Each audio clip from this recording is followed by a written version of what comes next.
This is an RNZ podcast. This is Mediawatch. I'm Colin Peacock. Well, our election is still 3 months away, but... Election 23. It's going to be the potholes and ram raids election. Oh, goodness, I hope there is more to it than that. Well, we hope so too. But this week there was plenty of coverage of our political parties rolling out policies to combat crime, and these were prompted in no small part by public opinion. And a cynic might say that it's poll-driven and 87 days out. Not me. We look at that and also the rather creative interpretations in some of our media of the results of the latest TV political opinion poll. But first, politics as usual was brought to a halt last Thursday with those shocking shootings in the Auckland CBD that morning. And once again, it sent some of our media into emergency news coverage. Just gone 9 a.m, but we are staying on air today because there is an unfolding incident in central Auckland. Police are responding to reports of a serious incident on Quay Street in Auckland CBD this morning. But this time, the world's media paid attention too because it all happened on a day that a huge global sports event kicked off in the city. Hey, it's great to be with you. And that the one fan who was talking about Antarctica, I think she was pretty right. I've seen this fan base travel all over the world, and this is the farthest they've come yet, but the numbers are amazing. That was the Philadelphia Inquirer newspaper's soccer reporter Jonathan Tannenwald on RNZ's morning report last Wednesday, sharing the enthusiasm of one fan of the US national women's team. Now, that fan said that she'd have gone as far as Antarctica to back their team's bid to retain the FIFA Women's World Cup, prompting host Corin Dan to warn Jonathan Tannenwald that the weather here could have a pretty Antarctic tinge to it here in wintertime. How are the players playing in cold, wet, windy weather? Particularly, well, it can be anywhere in New Zealand, to be honest. Look, we got a lot of cold, wet, windy weather in the United States too, and they're not everybody on this team's from Los Angeles where it's sunny all the time. You know, there's plenty of folks from the eastern United States where I'm from the Midwest, from the Northwest, and so on. But 24 hours later, on the day of the big kickoff, the weather was the least of their worries, and a story more familiar to Americans unfolded in central Auckland early on Thursday. Before we return to normal programming, we've actually got some breaking news this morning. Police are responding to reports of a serious incident on Quay Street in Auckland's central business district this morning. We understand there are a number of armed police currently headed to the scene or already there. The public is being asked to stay indoors and avoid the area. Now, reporters were swiftly at the scene in Lower Queen Street, and one reason for that was that breakfast show broadcasts had been arranged to mark the World Cup opening at the nearby fan zone on the waterfront, which was due to open at midday. But all that changed after a witness called police at 7:23 a.m. to report there was a man with a gun, and police arrived 12 minutes later, followed by armed defenders. And Emma Olsen was live on air from there for the AM show on TV3 just minutes later. Is this isolated from that? Is this nothing to do with the FIFA fan zone? No, this is nothing to do with the FIFA fan zone, Lloyd. We were at the Cloud just before this happened, and then we saw all the commotion, so we ran down, and that's when I started talking to the construction workers who said that they'd all been evacuated because there was someone unknown inside the building who was causing an alarm to the workers who was supposedly putting them in danger, and so that's why they all evacuated. No one knows exactly who this person is, what they're doing, but as I said before, one of the workers who was inside said that they supposedly had a gun. And in shot behind Emma Olsen, soon after gunshots were heard, was the hotel of the team from Norway, which kicked off the tournament with the football ferns at Eden Park that night. In the area there. Incredible stuff there from Emma, right in the guts of that, and the footage that we saw of I think it was an undercover police officer coming out with blood all over them, must be pretty terrifying for police, pretty terrifying for members of the public, and particularly probably quite scary for the Norway football team, which is staying at the M Social Hotel, which is right next to where all of this is unfolding. So the AM show's live footage then showed a police officer with upper body injuries being led to an ambulance, after which further grim facts started to come out. Meanwhile, TVNZ's breakfast show asked Nancy, an eyewitness in a neighbouring building, where she was getting her news.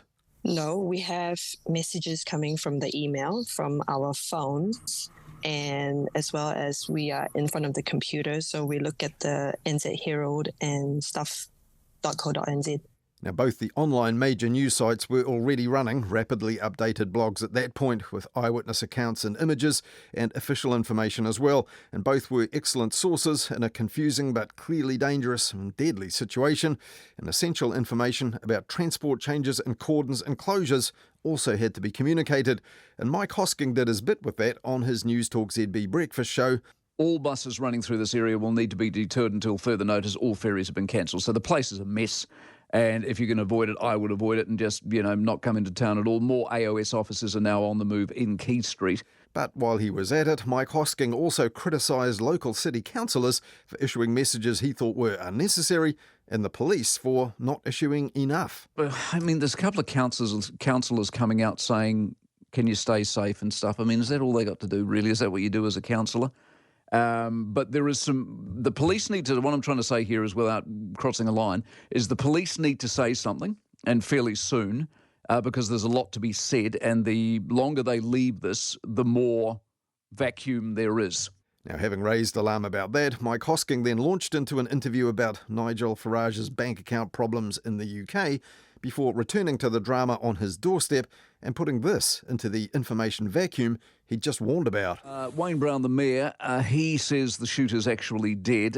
He was asked whether that's been confirmed by the police. He said they don't need me bothering him, but the mayor of Auckland has suggested that the shooter is dead. And apart from that, the information flow is starting to slow, indicating that things might be concluding. Now, airing second-hand reports sourced to a mayor who had been heavily criticised after previous emergencies for failing to impart information to his city properly isn't necessarily best practice, and neither is guessing that might mean the end of the emergency was nigh on Thursday. Now, the claim of the shooter's death was made by the mayor just minutes earlier on TVNZ's breakfast show, almost in passing and in amongst a laundry list of information about transport services and road closures during a pretty hard-to-hear phone interview like this. Yeah. Put a cordon around it, and you can understand that. My understanding is the latest thing is that the shooter's actually dead, so that it will stay locked down for a bit longer. Mayor Brown, have you had that from police? Have they spoken to you about that, or is this just unconfirmed reports that you're hearing? We're not bothering the police just at the moment. They're under immense pressure. I know Sam Hoyle pretty well and speak to him regularly, but right at the moment they don't need me bothering them. And that raised the question, if the police hadn't told Wayne Brown that the gunman was dead, well, who did?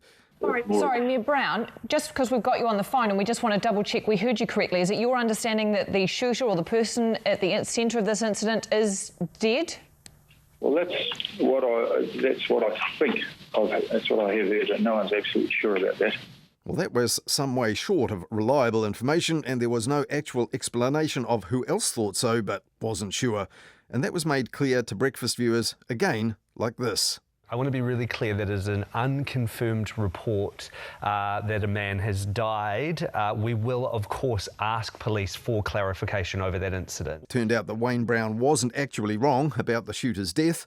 Before long, the police confirmed it, and the Prime Minister reiterated it in a later media conference as well. And the Mayor also wasn't wrong about this. In this dreadful situation in downtown, which couldn't have come at a worse time given the fact that the world's got its eye on us now with the FIFA soccer thing. Well, the Women's World Cup organisers wouldn't have been thrilled to hear the biggest sporting event ever held in this country called the FIFA soccer thing, but soon after, the Prime Minister also spoke about the world's gaze being on the city. Clearly, with the FIFA World Cup kicking off this evening, there are a lot of eyes on Auckland. The government's spoken to FIFA organisers this morning, and the tournament will proceed as planned. After carrying that media conference live on News Talk ZB, morning host Kerry Woodham wasn't impressed by the PM's reassurances. Actually, I could have done that better, couldn't I, when I think about it? Anyway, the Prime Minister has to be seen to respond to a mass shooting, so especially when we have the eyes of the world upon us with the FIFA World Cup beginning tonight. Meanwhile, TVNZ's Jenny May Clarkson and Chris Chang, who were at the fan zone to hype up the World Cup, also wondered what the rest of the world would make of what happened that morning, so close to the team hotels and the fan zone. If you've just tuned in now in the last wee while, we were down here at the Cloud, Jenny May, for the FIFA Fan Festival opening, really, for the World Cup, because, of course, that is front of mind at the moment with the first game this morning, this evening, rather, at 7 o'clock. Later on tonight. And as you were saying, you know, the eyes of the world are on New Zealand at the moment with this World Cup getting underway tonight. So everybody down here at the moment just, in some kind of shock. And online, the Herald circulated a summary of international media reaction with these words. As the eyes of the world fell on Aotearoa for the launch of the World Cup, our violent streets were laid bare for the world. And the Herald picked out the Daily Mail, world leaders in pumping out online clickbait, as reporting the incident as a mass shooting after a gunman stormed a high-rise building just hours before the World Cup opening match. Now, a more measured version of the story made news bulletins on the BBC World Service after that, following the latest from the war in Ukraine. Meanwhile, when News Talk ZB opened its talkback and text lines, comparisons with South Africa's urban problems were made by the callers, along with criticism of cyclists. On the waterfront there's, obviously cycleways and such, and bikes were just riding straight through, and the police were throwing up their hands in despair, and then another one would fly straight through. It was. So they were ignoring the cordons? They had the headphones on, they were doing their thing. Interesting. Yeah. Mayor Wayne Brown appeared on News Talk ZB later in the day and again was asked about the international gaze on his city. Millions of eyes on New Zealand and the response to this morning's event. How are you feeling about being a public face for Auckland at this time? Well, nobody wants to be the public face of a city that's had a tragedy like that, but you have to step up to it. I've been on Australian TV and others and pointing out that it is safe. This is something that we're not used to. It's not. Americans are a bit more used to this than we are, but we are not used to this. And so it's been important for me to let the rest of the world know that this is a very, very unusual event. And it was a dignified and measured response there from the Mayor, who did succeed in conveying that this was something pretty unprecedented for Auckland's CBD. And while he was far from the only one on Thursday characterising the deadly shootings as a US-style event, that wasn't the take of one Kiwi who lives there, John Riley, the father of US-born football Fern captain Ali Riley, who told the AM show on TV Channel 3 it was something he'd never experienced here or there. I've never actually seen a policeman pointing a gun at anyone, and so it's just quite shocking to what I hear today. As life returned to more like normal for people in Auckland on Thursday, attention shifted to the big match over which the shootings had cast a shadow, and New Zealand's surprise win over Norway that night did raise the spirits of sports fans in the city, though that, and the minute's silence before kick-off, will have been no consolation to loved ones of those who died violently on Thursday morning. But even after the moment of triumph, Football Ferns captain Ali Riley, in live coverage on Sky Sports, Prime TV and streamed live for free by Stuff, had the grace to say that the game was not the most important thing in Auckland that day and acknowledge those who were in harm's way and who made things safe again. This morning, something really, really tragic happened, and we wanted to bring something positive tonight, and we thought of the victims and the first responders, and they made us so proud, and we wanted to just help bring something amazing today. Well, you've absolutely done that. You've made a statement here tonight. The Herald's football writer Michael Burgess said the opening game was one of the most extraordinary matches in our sporting history and told his readers this about what happened on Thursday night at Eden Park. You will never see this again. You could never dream to see this again. But let's also hope the same is true of what happened in Auckland on Thursday morning.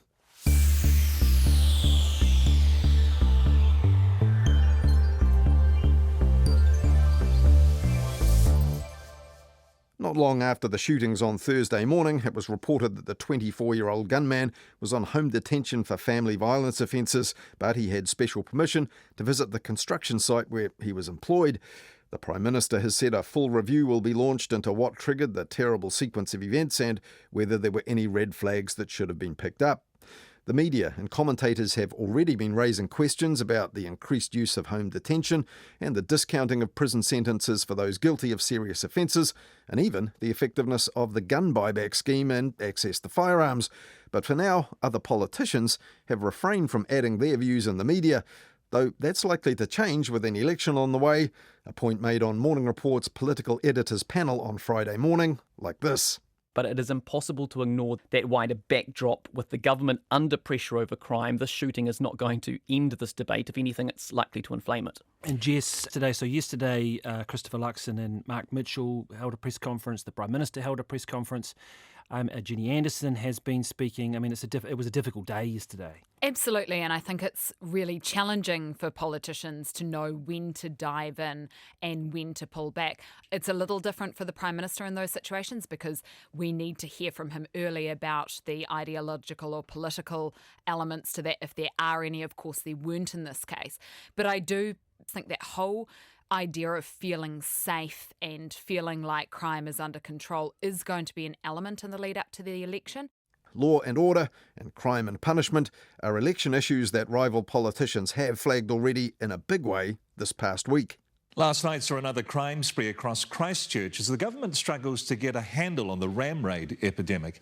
Today it announced a new gang and youth crime crackdown to try and get it under control.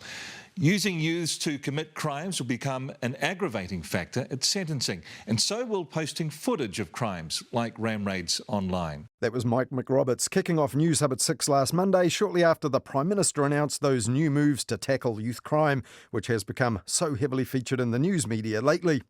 Now, many of the crimes have also been amplified by social media, something News Hub's political editor Jenna Lynch took the Prime Minister to task over as well.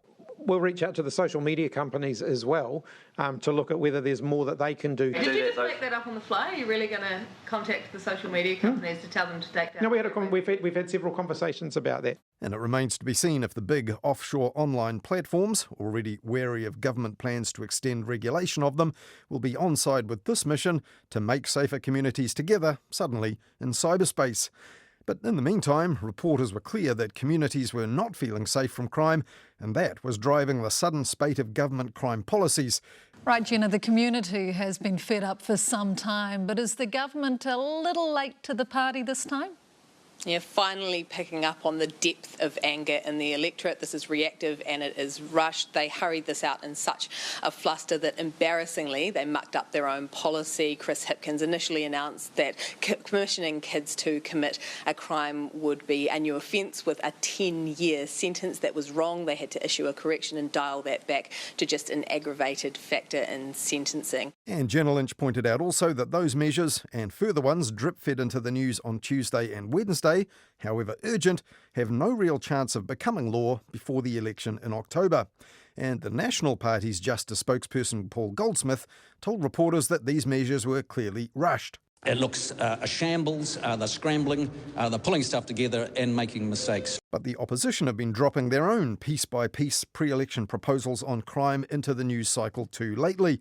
And last month, it was Paul Goldsmith who was accused of not really thinking them through. Re-victimising through videos can also be considered. So basically these provisions are already in the Act. Well, that's a very broad coverage that you're talking about here. What we're obviously just trying to make it explicit. So there are a number of things that are explicitly listed as aggravating factors, and we want to include it in that. Earlier, the National Party had proposed making gang membership also an aggravating factor to boost sentences for those convicted of crimes, even though it wasn't clear how membership could be confirmed. And the ACT Party rolled out a justice policy in May that was partly prompted by a Herald on Sunday front page in April, which claimed that some people weren't being arrested because the country's biggest prison, Rimutaka Jail, was too full, when it actually wasn't. Now, both proposals got plenty of media coverage, though, thanks to the media's elevated interest in crime. And on Wednesday, after the government announced 2 new youth justice facilities to be built, but no budget or timeline for them, News Talk ZB's political editor Jason Walls told the fill-in host Jack Tame this. There's been a distinct uptick in the rhetoric about law and order in the past week. And a cynic, Jack, might say that it's poll-driven and 87 days out. No, not me. No, Jason, no. Well, you don't really need to be a cynic to think that all this is really driven by public opinion, and the media, of course, play a part in that. For example, earlier this month, News Hub at 6 screened this. Auckland cameraman Tim Rathel has been covering overnight breaking news for News Hub for 17 years. He says he's never seen crime as bad as it is now. From what I'm hearing, there's been 3 shootings in South Auckland this weekend. So 2 in Otara and 1 in Manurewa. So it looks like things could be ramping up again. Yeah, well, what do I say? It's not surprising. I mean, the last couple of years in Auckland, it's just been crazy. And cameraman Tim Rathel's video diary was interrupted that night by reporter Amanda Gillies making this claim. For every crime, there's a victim. Shopkeepers, business owners, everyday good Kiwis. And the toll, it's huge. It's mental, financial, physical. And it seems there's no sign of it slowing down. As we've heard on Mediawatch in recent times, some offences are slowing down, though you wouldn't know it from reports like that one, in which the opposition police spokesperson Mark Mitchell later insisted that the media were not making enough of crime. The media are reporting exactly what crime is happening, and by the way, after what you've seen, they're actually underreporting. There's a lot more violent crime and a lot more violence happening in our communities and our cities around the country that's going unreported. It's a result of a soft on crime Labor government. When the Prime Minister's science advisor recently released a report called Towards an Understanding of Aotearoa New Zealand's Adult Gang Environment, the capital's daily paper The Post said, "It would be hard to pick a worse time than on the eve of an election campaign that will be characterised by a tough-on-crime arms race between political parties." But another way of looking at it would be that it's actually the perfect time. However, the Post said this does not seem to be a year when people want to hear nuanced crime messages.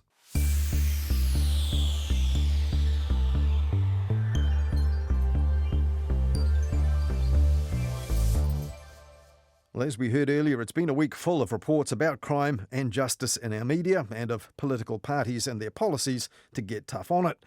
But in amongst all that, there was also a court case which the media followed intensely. Live online coverage of the trial of Lauren Dickerson, who's accused of killing her 3 children in Te Maru, has been Stuff's most viewed story all week long, in spite of a warning that says this blog contains details many people will find extremely upsetting. Now, some people were upset by Stuff publishing almost every bit of evidence as soon as it was heard in court, along with updated audio reports from reporters at the court in Christchurch, while other media also heavily reported the same developments, along with personal family photos of the accused and her now dead children. At one point, the judge, Justice Cameron Manda, directed the media not to invite comment in relation to media articles, prompting the Herald to suspend online comments on their reporting. I looked at all that on Midweek Mediawatch this week, our weekly catch-up with Knights here on RNZ National. And while I was at it, I talked to Mark Leishman about the media coverage of the crimes of Sir James Wallace, the response to the Prime Minister ruling out wealth taxes, Tova O'Brien returning to the media while some other senior editors are heading for the exit, and that tabloid scoop about a BBC presenter, which turned out not to be a matter for the police, or, for that matter, the country's national weather forecaster. Have we had any response from the BBC about Hugh Edwards' resignation and or where is that Met Office investigation at? That's this week's Midweek Media Watch. If you missed it, you'll find it on our section of the RNZ app or wherever you get your podcasts.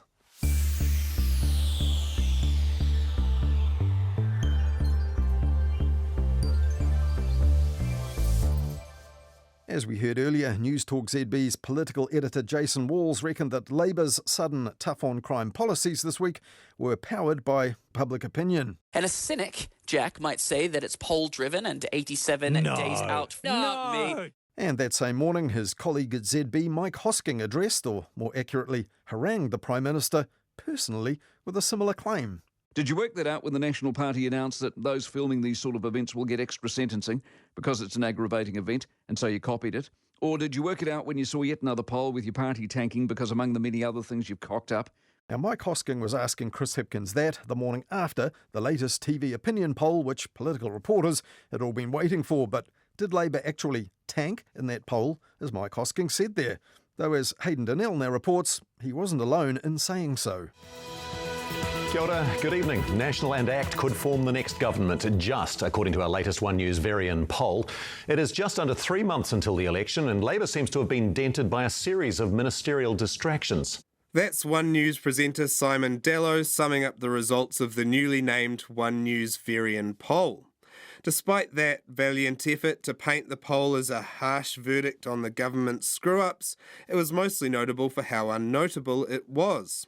Few parties moved more than the margin of error from the last One News poll in May, which also showed National and ACT with the numbers to form the next government just. You might have thought the damp squib of a result would put the clamps on our political commentators' narrative crafting abilities. Instead, for some, it proved to be a blank canvas on which they could express their boundless creativity. At Stuff, Chief Political Editor Luke Malpass wrote this sentence under a headline hailing a centre-right surge. Another poll, another fillip for the right. One small issue with that, the poll showed a 2% drop for National and a 1% overall drop for the right bloc. The Mediawatch team has no qualifications in statistics, but we understand Phillips generally involve polls going up, not down. Similarly, a drop in support doesn't traditionally meet the definition of a surge in support. The lack of any big statistical swings wasn't enough to deter some commentators from making big calls. On News Talk ZB, political editor Jason Walls said Labor was clearly plunging due to its disunity. Well, I mean, obviously, you just have to look at what's happened within the Labour Party within the last couple of weeks or so. Although, despite the fact that we had the Prime Minister in China meeting Xi Jinping, we had him over in Europe meeting with Volodymyr Zelensky, albeit just a hallway meeting rather than a bilateral. All he's been really able to talk about is what's happening within the Labour Party, be it Stuart Nash, be it other ministers that have been behaving badly, Jan Tinetti, and a number of others. And that's voters punish that. Voters punish, and we've seen this from the Nats in opposition. They punish disunity, and it's clearly down to that. Labor dropped 2% in this poll. It's uncertain what National's equivalent 2% drop was down to. Perhaps voters punish unity as well. Much Mackay's own commentary was a bit more nuanced, placing the poll in the context of wider trends. But the questions to her weren't always quite so measured. Here she is on TVNZ's Breakfast the day after the poll's release. One News political editor Jessica Mackay joins us now. Jess, the news is just getting worse and worse for Labor and Chris Hipkins, isn't it? Look, it's not a great poll for Labor, but I understand behind the scenes it's not quite as bad as they thought it could be. And perhaps looking at some of those numbers, National hasn't quite capitalised on what could have been an even worse result for them. Perhaps that air of disbelief inside Labor also extended to the parliamentary press gallery. After all, the commentators are right. Labor has had a terrible few months, with high-ranking ministers defecting, being stood down, being censured by the Parliamentary Privileges Committee, facing allegations of mistreating staff, or struggling with the apparently near impossible task of selling shares in Auckland Airport. Maybe a sense of inertia propelled some of our gallery members to keep rolling with the narrative, even if it didn't marry up with the poll's actual results. Or maybe part of the issue is that hyping the significance of these individual polls is a financial fillip for news organisations which pay a lot to commission them. Stuff political reporter and commentator Andrea Vance talked about that recently on the organisation's daily Newsable podcast. I mean, you're going to squeeze the hell out of it, right? You paid 11, 12, whatever grand for a poll. It's got to be the top story. It's got to be your lead. You got to have the fancy graphics and oh God, I'm never going to get a job again. But yeah, and I think this is fundamentally. I think your question goes to the gut of why I feel so strongly about it, because it just feels like we're manufacturing news, right? We're taking a piece of information that is a snapshot in time, and we're pretending that we know the future. And that's bad, right? That's not a good thing. We shouldn't be doing that. Vance went on to say these kinds of snapshot polls don't actually tell us all that much. Actually, they're telling us what's happening right there and then and in the past. So we're using them the wrong way around, right? Polls are valuable when you look at them as a trend over a long period of time. One poll will not tell you what you need to know. It'll tell you about a point in time, but it won't tell you about a trend. It definitely cannot tell you what's going to happen at the election. There was a disclaimer though. Vance said long-term polling trends are worth paying attention to. It's probably no coincidence then that the most useful analysis of this latest poll focused on those macro trends. In a piece for onenews.co.nz, John Campbell noted voters' slow drift away from the centre, with Labour losing 20% of the electorate's support since 2020 and National failing to fully capitalise on that drop-off. He quoted Yates' line, "The centre cannot hold," before asking this question. What do Labour and National stand for, really? Perhaps, just perhaps, this is a growing section of the electorate saying you're almost as bad as each other. That sentiment has been echoed by other commentators.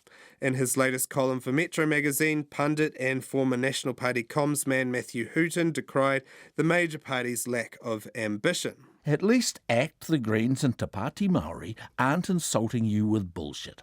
Instead, they offer ideas they think will make your life better, even if they'll never happen.